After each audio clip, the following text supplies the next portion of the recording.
Hey guys, welcome back to Seller Sessions. Today I bring back Dr. Yev Marisenko. How you doing, Yev? Doing good. Thanks, Danny. Good to talk with you again. Yep, you too. So today, well, obviously we're into the new year. Some of the things we've been talking about off call pertaining to Facebook ads for Amazon sellers and that little gap, well, I say that little gap, but that sometimes that massive gap in between the final click and conversion and branding and what your ad is seen as maybe waste or not. So we're talking about a few bits and pieces here that the roles that ads can play, like especially like Facebook ads in terms of the branding sense. Now, I know Amazon sellers want to spend their time in the process of the actual conversion. Totally get that, because obviously budgets can be tight in comparison to Madison Avenue budgets of the larger brands, because obviously what they do is they give you a quarterly budget and go and spend that money, whereas we don't always have that luxury as sellers. And then we were talking about price points, and we're talking about the process of what type of products are they? Are they consumable products? Because at the end of the day, if you've got a consumable product and people come back and buy again, that's a lot different because the cost of your customer acquisition. So give the audience a little introduction on yourself and let's get started. Yeah, well, I'm coming from a data-driven perspective on anything related to Facebook ads. That's where my zone of focus is, and also bridging that gap with the Amazon world. So one of the things, and we were talking about this earlier, I feel like there's two types of branding ads, like branding awareness. There's like this one you mentioned where it's high budgets, these gigantic brands where their goal is impressions and just saturation. Spending money is their goal, spending the money so it's all used up. And then the second type, which is relevant for Amazon sellers, this is what we were talking about, whether it's software or service, and then we started talking about, well, how is it relevant for Amazon sellers, is that it's kind of like this ambiguous ad spend. It's branding, but it's a multiple touch point that's required for the next steps to happen. It's a purchase. It's increasing the chance that purchase happen. It's what we want, even though the first part everyone thinks about, the branding, is the other one where it's like we can measure it, it's not leading to a purchase, and yes, that's there, but you have to see how can you make the branding ad this other one where it's actually going to be helping that customer in their journey throughout your funnel purchasing, whether it's on Amazon, your website, or it's making that step further. That way at some point they're closer to making a purchase than they were before. And that's where, how far ahead are you thinking? Is it 7 days, 1 day, 30 days? So then thinking about the branding in that way. Yeah. And also, if we kick off with, let's start with price point. I mean, it depends on what you're targeting, what your strategy and what your end goal is in mind. Like, so let's break it into little sections. Say you want to send external traffic to Amazon for signals. That could still be quite expensive, and you need to work out how you elongate that data and work out whether this is working for you or not. Bearing in mind is that if you're doing full price products on Facebook, you've got to remember that's a social platform. It's designed for people to interact socially. When you come along and run your ad, you're breaking up the party. You're breaking that conversation to display that ad, right? Because people haven't used keywords as search as intent. So we have to take in consideration there is like, what are your targets there and what the benefits are you going to do? Because people might turn around and say, right, Amazon PPC cost per click's going up month on month, which is true. Yeah, let's try an external traffic, but you need to make sure that you've got the right platform for that. Maybe sometimes Pinterest is more direct from there because that is a consumable platform. It's a very large platform now, and it has a big commerce focus with the organic pins, etc. Right? Mm-hmm. So, and then on the flip side of that, you've got to look at, some people are actually trying to galvanize it for sales. So the problem is, if you're selling a product at $15.99, the chances of you making a return on that using Facebook ads is going to be very, very, very, very difficult, especially if it's a product that doesn't have a consumable component. So they're not going to come back again and again and again, whether that's subscribe or save or go back to the website. Yeah. So they're two key elements there. How would you in 2020 deal with that? Yeah, and we'll come back, make a full circle, talk about ranking a little bit, because it's a complementary discussion, the ranking aspect of this. But even aside from ranking, when we're talking about Facebook ads to your website or to Amazon, and this is my experience just seeing hundreds of brands in different types of categories that some brands make it work running Facebook ads directly to Amazon and making it profitable. Usually these are the ones where they had enough spend to know what they're doing. So there was an initial investment or a long investment until they figure out what's working. And the price point, this is where in Facebook to your website, it really matters, because it's how much you can invest and how much you're ahead of other advertisers. So there's plenty of advertisers out there with a $20 to $50 average order value that they're able to scale those ads to $1,000 per day, but it's like to your website. So at lower price points, you can still figure it out.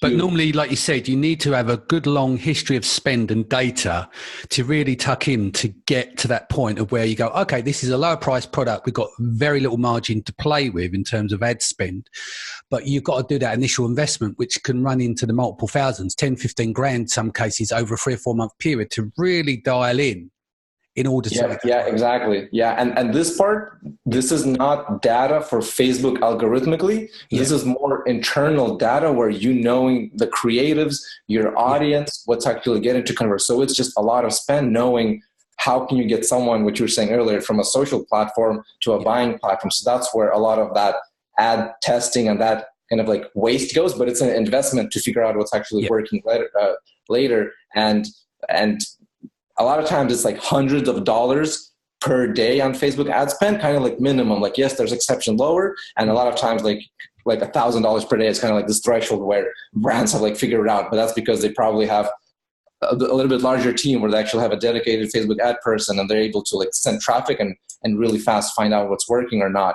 But the other ones where it's sending traffic to your website, then you have to start thinking about what's the customer journey. If it's just traffic to Amazon, how can you complement this with some sort of customer journey? And then that's where ranking comes in.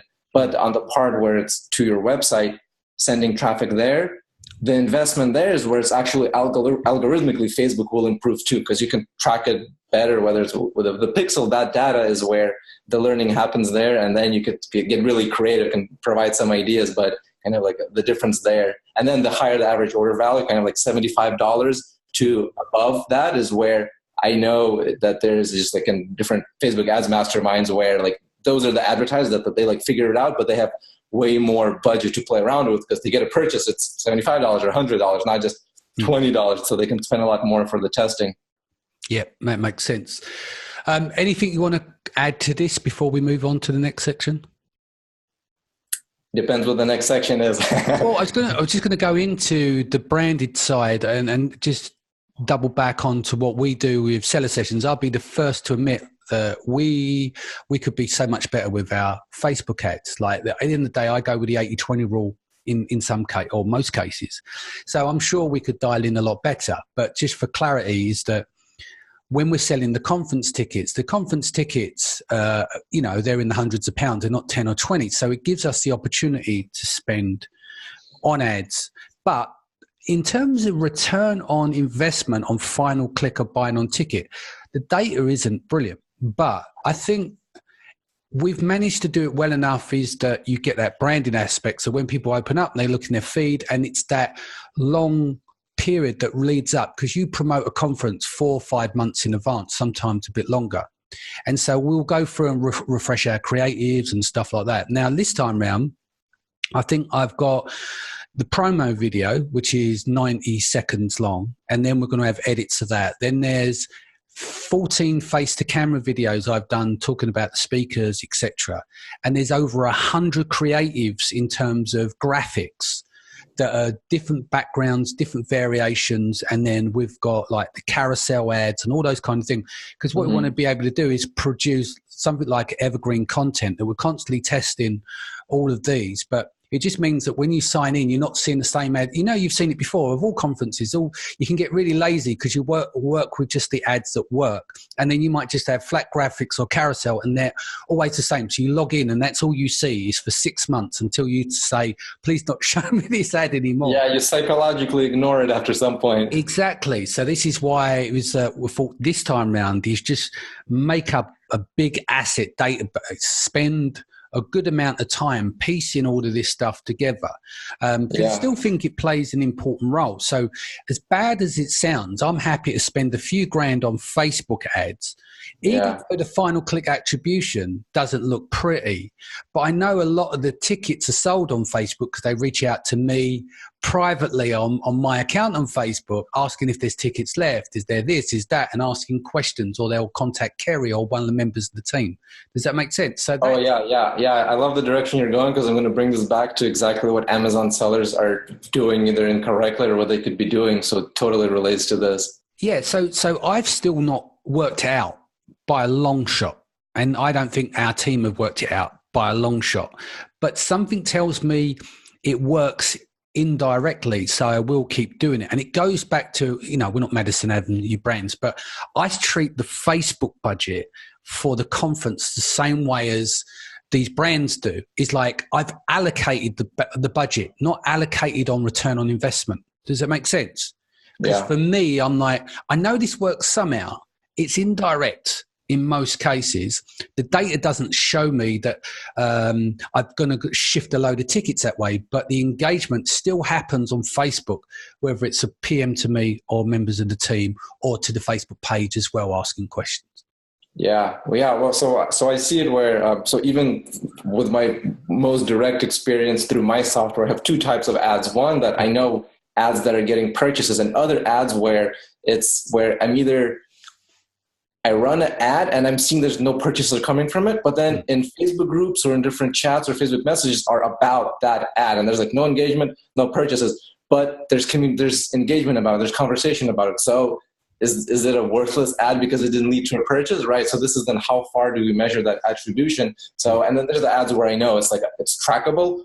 Someone saw an ad, a purchase came in. So it's like those two aspects, but you have to know that that's happening. So for Amazon sellers, a lot of time what's happening is like, one, either there's not enough ads, not enough creative, or there's not this idea of how can you have this branding aspect. But I like to think of it more as multiple touch points, because the branding is there, but it's essentially you're trying to reach different psychological triggers or different problems that either one individual has, or different phases of one individual's, depending on when they're watching the ad. You have to like put off a different check mark where, all right, there's social proof. All right, this is not scam. All right, this product actually has good reviews. It's good quality. The price point is where I want it to be. It's like all of these are different triggers, and each piece of content is that kind of like check mark. If you put all of that in one ad, sure, it could be a longer video. It's maybe the one that you put the most ad spend to, because you kind of like put everything in there, and there's like social proof adds up, things like that. But like these individual pieces of content, pieces of ad for a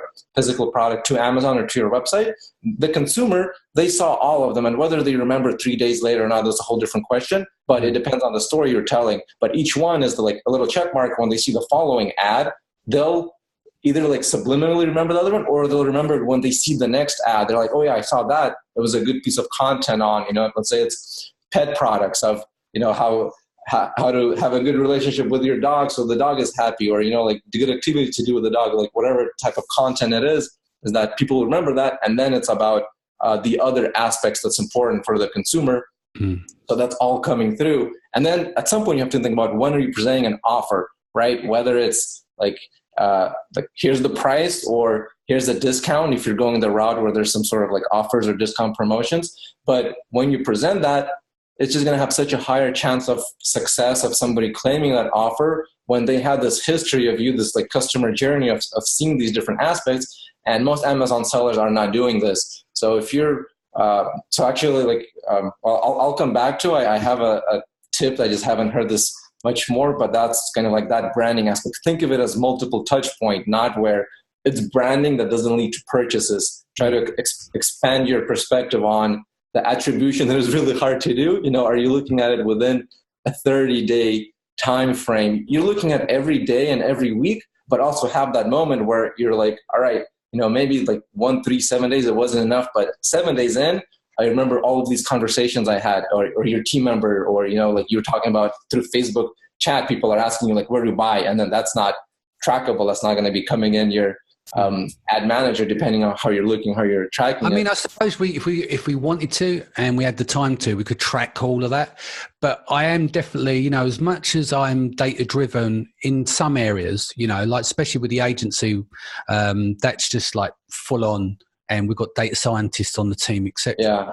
But when I'm running with the board stuff and there's limited resources in certain areas, it's like I'm not going to sit there and measure that, because the way I look at it is go, right, that's money well spent, that's over there. But it could be trackable. So if you wanted to stop and track and sit down and run a spreadsheet of VAs going through all the messages and then attribute the inbound messages and the questions to the tickets, to the purchases, because they're going to have the name there, and the name would be on the tickets in Eventbrite. So you could tie all that together, but I just don't have time with 101 things I'm already doing in a day, you know?